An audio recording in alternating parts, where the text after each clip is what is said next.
فاطمه زهرا سلام الله علیها یک زن اسلامی است، زن در بالاترین تراز زن اسلامی، یعنی در حد یک رهبر. اما همین زنی که می توانست پیغمبر باشد از لحاظ فضائل و مناقب و حد وجودی، همین زن مادری می کند، همسری می کند، خانه‌داری می کند.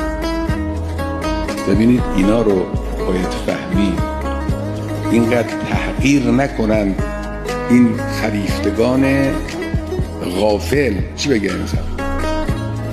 خریفتگان غافل حرفای پوچ غربی ها.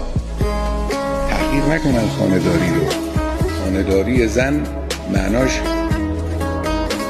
تربیت انسان است، معناش تولید والاترین و بالاترین محصول و متاع عالم وجود است، یعنی بشر.